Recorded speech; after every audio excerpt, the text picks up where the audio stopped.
Bem-vindos ao Ministério Missão Sentinelas. Que o Senhor possa tocar profundamente em sua vida através desta mensagem. Shalom Adonai.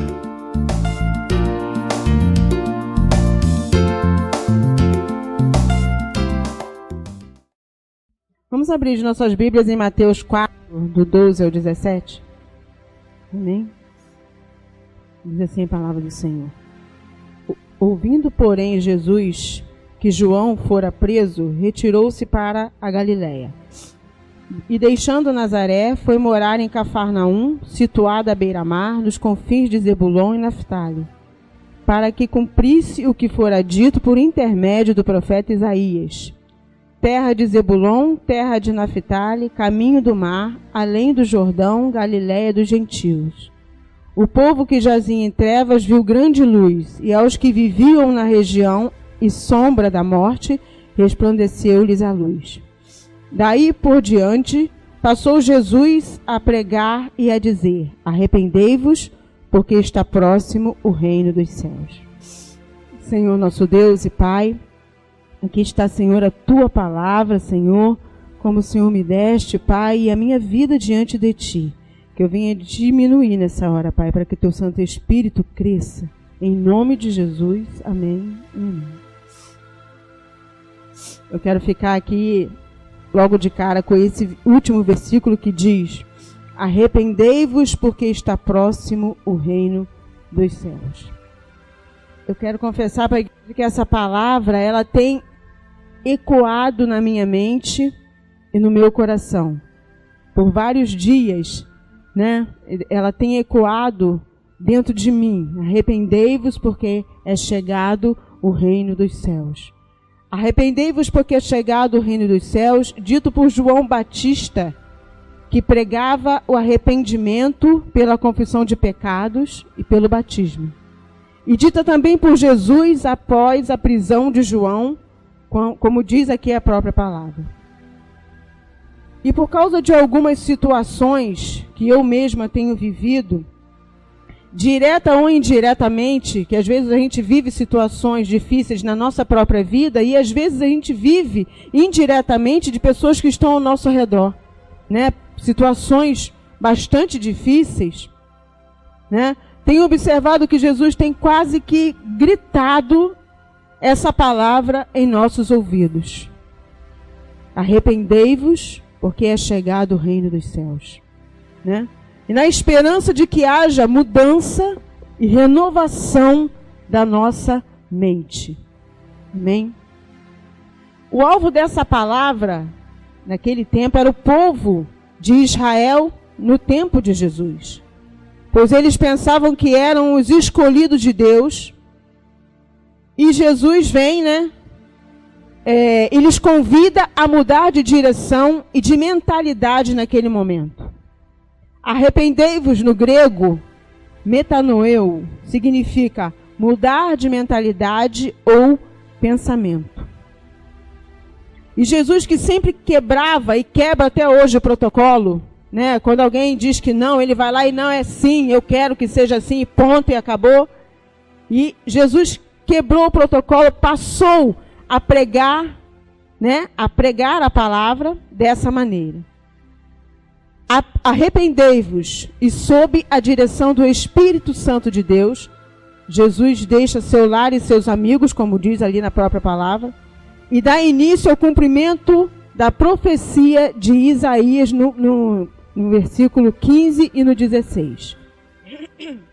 No 15 diz assim: terra de Zebulon, terra de Naftali, caminho do mar, além do Jordão, Galiléia dos gentios. No 15, que diz que Deus, nos primeiros tempos, tornou desprezível as terras de Zebulon e de Naftali. Mas nos últimos tempos, tornaria gloriosa essas mesmas terras, que ele tornou desprezível. Foi profetizado por Isaías, né? Que nos primeiros tempos essa terra tinha sido desprezada pelo próprio Deus. Terra de Zebulon, terra de Naftali, na Galiléia dos gentios. Foi desprezada pelo próprio Deus.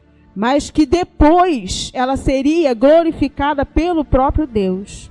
E como? Nós vamos entender. Jesus passou a maior parte do seu ministério na humilde Galileia e não na maravilhosa Jerusalém. Amém? Diz a palavra de Deus que Jesus, ele teve 3 anos no seu ministério.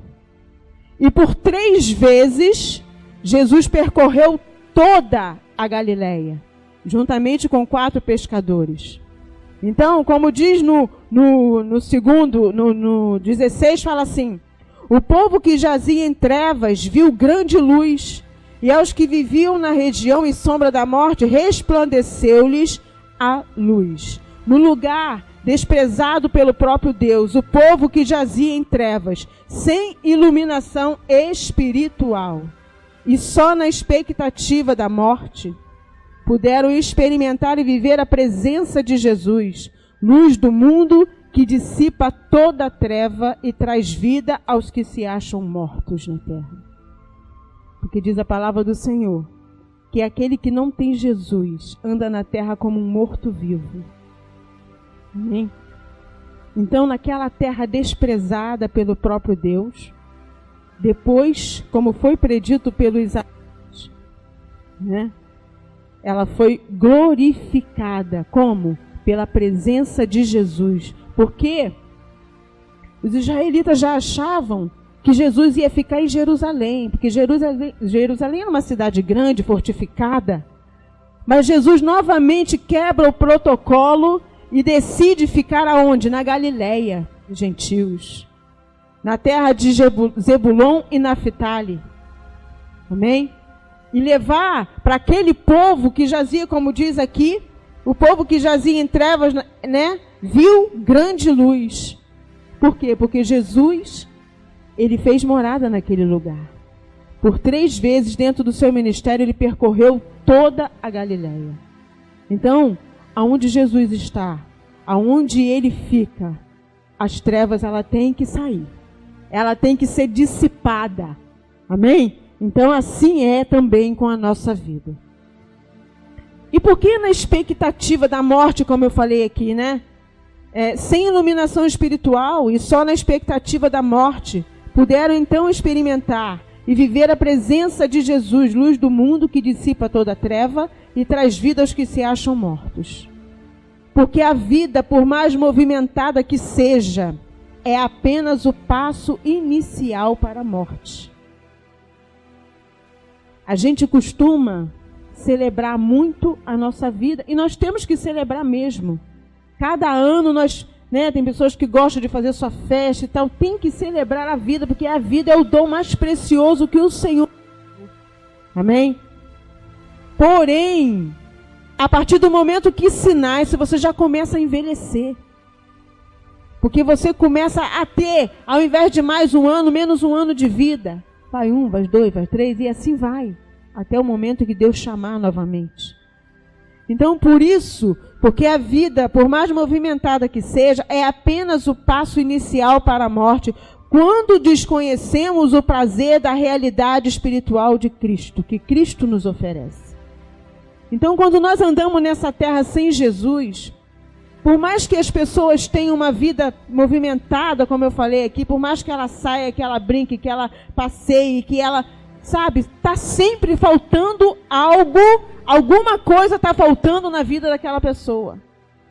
Porque você vê pessoas, né, poderosíssimas em termos de dinheiro, tem muita grana, pode ter o que quiser, pode comprar o que quiser. Mas em dado momento da vida daquela pessoa, ela se pega quase que em depressão, dizendo que eu não tenho nada, eu não sou nada, eu não consigo nada. Por quê? Porque não conheceu Jesus. Porque somente Ele traz essa vida e vida com abundância para as nossas vidas. Porque uma vida sem Jesus é uma vida triste. Por mais que as pessoas saiam e bebam e vão para as baladas e passeiam e façam e aconteçam, vai chegar aquele momento em que aquela pessoa, sabe, vai se sentir vazia, vai se sentir triste e vai achar que está faltando algo dentro dela. E esse algo e esse vazio só Deus pode preencher. se você não conhecer esse Deus maravilhoso, que nos remete a uma dimensão, né, no Santo dos Santos, coisa tremenda e maravilhosa, é quando você adora, quando você sente que você não está nem aqui, você está em outro plano, adorando ao Senhor em espírito e em verdade.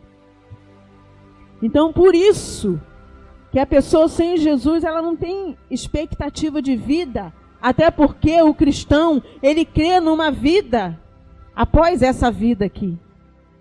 Nós cremos nisso, né? Nós cremos nessa vida eterna. Então, essas pessoas não têm expectativa de vida alguma. Amém? Então, em Romanos 8,6 diz que o pendor da carne dá para a morte, mas o do Espírito para a vida e paz. Por isso, o pendor da carne é inimizade contra Deus, pois não se sujeita à lei de Deus. O pendor da carne nos afasta de Deus, cada dia mais. Se nós formos guiados pela nossa carne, se você fosse guiado pela sua carne, você não estaria aqui neste dia, nesta noite. Porque a nossa carne, ela pende a nos afastar do Senhor em todo o tempo, né? Mas o Espírito não, ele nos achega a Deus. Quanto mais você busca o Espírito Santo na nossa vida, mais nos achegamos ao Senhor, mais nos aproximamos dele. Por isso, né, eu botei aqui um exemplo, que temos visto pessoas e situações que fogem ao nosso controle por causa dessa morte espiritual na vida de cada um. Deus tem permitido pessoas passarem por certas coisas na vida. Eu até sou um pouco audaciosa em dizer que ele tem permitido aqueles a quem ele escolheu, porque a palavra de Deus diz que muitos são chamados, mas poucos são os escolhidos do Senhor. E aqueles a quem ele tem escolhido e que estão fora do aprisco de Deus, ele tem permitido passar por certas coisas para que essas pessoas possam voltar ao aprisco de Deus. Para que elas tenham tempo de arrependimento ainda aqui na terra. Não é? Mas quando Cristo está em nós, o corpo, na verdade, está morto por causa do nosso pecado. Mas o Espírito é vida por causa da justiça de Deus. Então Deus tem permitido mesmo certas coisas acontecerem para que as pessoas venham despertar. Por isso que toda vez que eu estou conduzindo o louvor, eu sempre coloco esse louvor no final, porque nós temos que despertar, porque nós precisamos nos arrepender todos os dias dos nossos pecados com Deus. Amém? E é por isso que essa palavra tem ecoado dentro de mim: arrependei-vos, porque está próximo o reino dos céus. E é necessário que haja arrependimento para que Deus possa produzir dentro de nós essa vida e essa paz que só excede de Deus, né? E isso nos remete ao princípio de tudo, lá em Gênesis, no capítulo 6, versículo 11, que diz assim: a terra estava corrompida à vista de Deus e cheia de violência. O homem havia se tornado inimigo de Deus. Deus criou o homem, criou a terra, criou tudo que nela há, né? Mas chegou um momento que o pecado do homem estava tão latente, tão forte, que estava cheirando mal as narinas de Deus, diz a palavra do Senhor, de tanto pecado, né? Então é quando o homem se torna inimigo de Deus. A carne pende, né, para que você se torne inimigo de Deus, mas o Espírito não. Ele te leva a se aproximar cada vez mais do Senhor. Por isso nós temos que buscar o Espírito Santo de Deus na nossa vida o tempo todo. Amém? Porque a carne, ela nos engana, né? Ela nos afasta do Senhor. Então o homem havia se tornado inimigo de Deus. E o Senhor tomou a decisão de que acabaria com toda a carne vivente, né? Toda a carne vivente seria dissipada da terra juntamente com aquele dilúvio que ele disse que faria. Não é mesmo? Mas o que é interessante ressaltar é que Deus poderia ter feito isso no estalar de dedos. Mas não. Deus sempre nos dá tempo para que haja arrependimento. Quando Deus chamou Noé e falou, olha, constrói uma arca porque eu estou muito insatisfeito com esse povo e eu vou acabar com tudo. Antes ele olhou do céu e viu que havia um homem justo e reto aqui na terra, que era Noé. Não é mesmo? E ele chamou Noé, né? E fez com que Noé, e deu as ordens para Noé. Mas Noé, como diz a palavra, levou um tempo para construir essa arca. E o que eu acho interessante aqui, nesse caso aqui do tempo que Deus, né, que nos dá para arrependimento, e me lembra das pragas do Egito, né, das pragas que o Senhor lançou sobre o Egito. O povo de Israel estava dentro do Egito, mas nenhum deles foi assolado pelas 10 pragas que o Senhor mandou. As pragas que o Senhor mandou só assolaram os egípcios. Deus dando tempo para que eles se arrependessem. Apesar de eles estarem sendo assolados pelas pragas que ele mandou, Deus estava dando tempo para que eles se arrependessem diante dele. Mas mesmo assim eles não se arrependeram, né? E nesse caso de Noé, Deus poderia muito bem, com o estalar de dedos, acabar com tudo e separar Noé, já que ele viu Noé que era um homem justo, e mais a família de Noé, porque a bênção sobre Noé se estendeu sobre a família dele, e todos aqueles animais que ele mandou separar, ele podia ter separado, né? E assolado a terra e juntamente com os outros que restaram, porque só Noé e sua família foram salvos naquele tempo.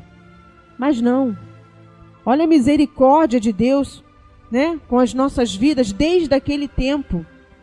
Noé, quando foi mencionado, tinha a idade de 500 anos. Naquele tempo o homem vivia muito, né? Muita coisa. Hoje a gente chega a 100 aí, né? Já caquético, já todo ruim, já pedindo para... Senhor, me leva, porque o negócio está meio esquisito pro meu lado. Mas diz a palavra do Senhor que quando Noé, ele foi mencionado na Bíblia, ele já tinha 500 anos. E quando entrou na arca, ele tinha 600 anos. Então, calcula-se que no máximo demorou 100 anos para construir a arca. Olha quanto tempo, apesar de Deus estar irado, né, decepcionado com aquele povo, quanto tempo Deus ainda deu para aquele povo se arrepender dos seus maus caminhos. Não é mesmo? E Deus, né, aquele povo não creu e, portanto, também não se arrependeu. E em 2 Pedro 3,8 diz assim, que para o Senhor um dia é como 1000 anos, e 1000 anos como um dia. Então, sendo assim, na matemática do Senhor, ele ainda deu um bônus de 100.000 anos para que o povo se arrependesse. Olha só que tremendo.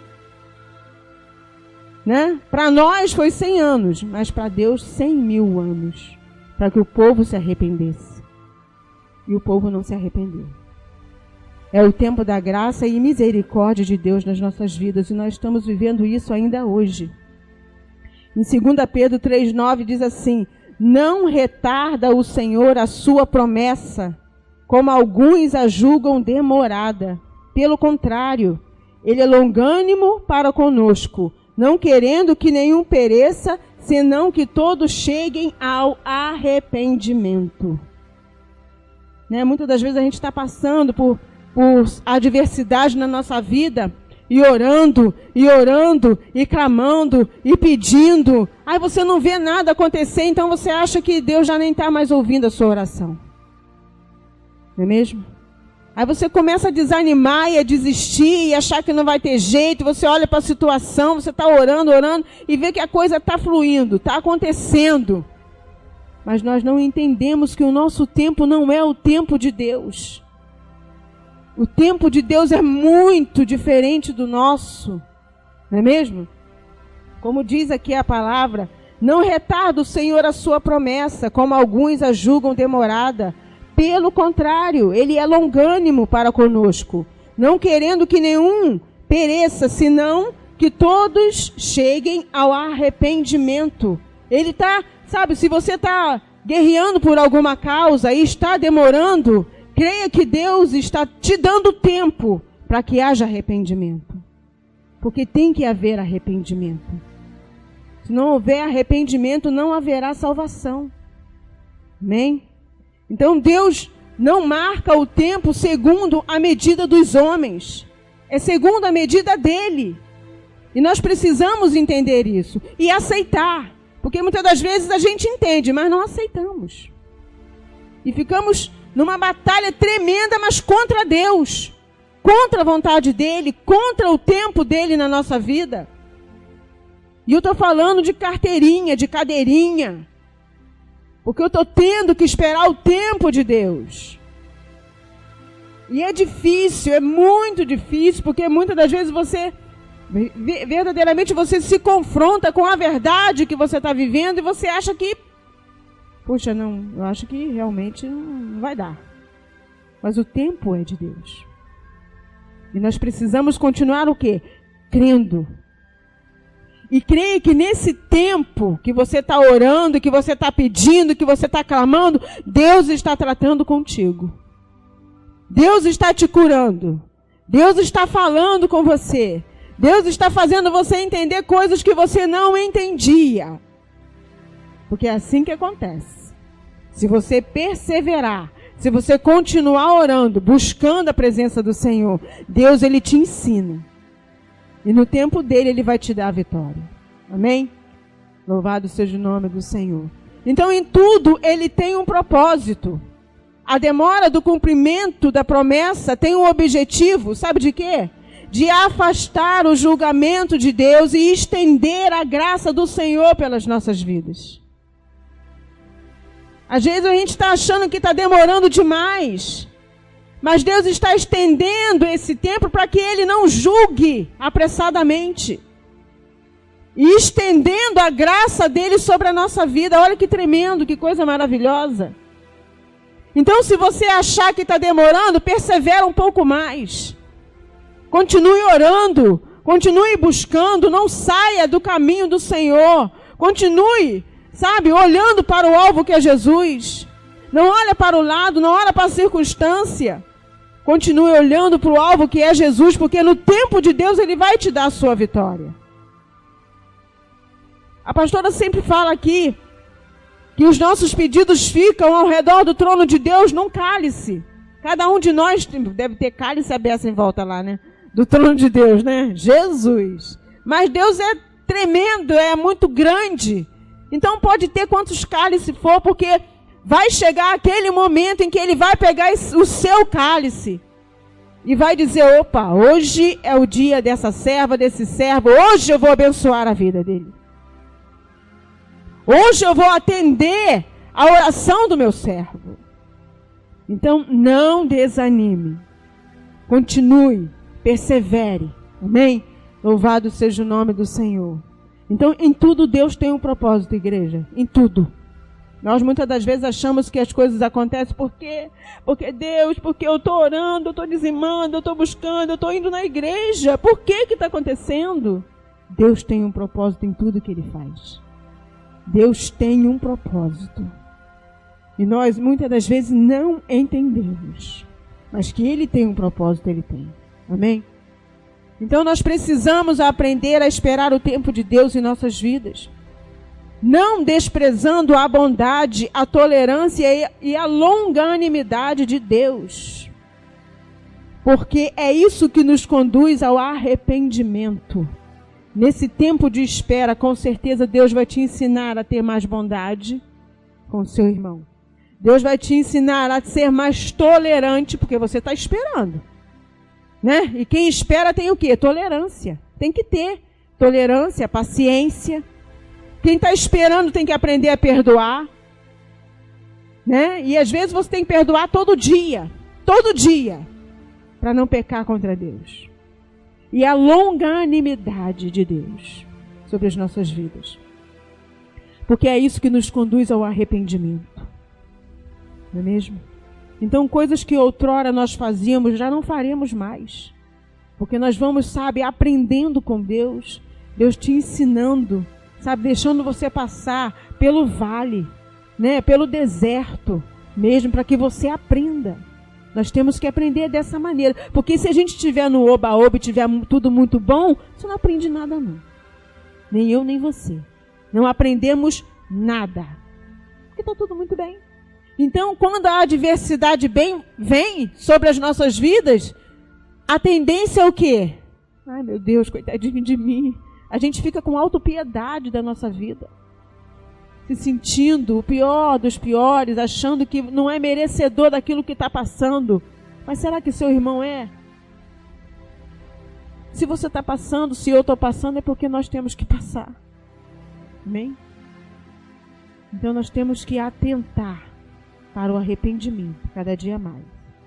Então, como eu falei no início, né, que Deus tem gritado essa palavra de arrependimento em todo o tempo em nossas vidas, pelo que eu tenho vivido, e o nosso país tem vivido, na sociedade, na igreja, na família, em nosso meio, é que Deus, na sua infinita misericórdia, tem nos concedido tempo para que haja arrependimento. Sabe? Tem acontecido coisas assim tremendas, né? Então, sabe, essa palavra tem ecoado dentro de mim. Arrependei-vos porque é chegado o reino dos céus. Arrependei-vos porque é chegado o reino dos céus. Amém? Então, desde quando Jesus ascendeu aos céus, nos deixou uma missão de ir e pregar o evangelho a toda criatura. Hoje nós não estamos mais como Noé construindo uma arca física, e sim uma arca espiritual.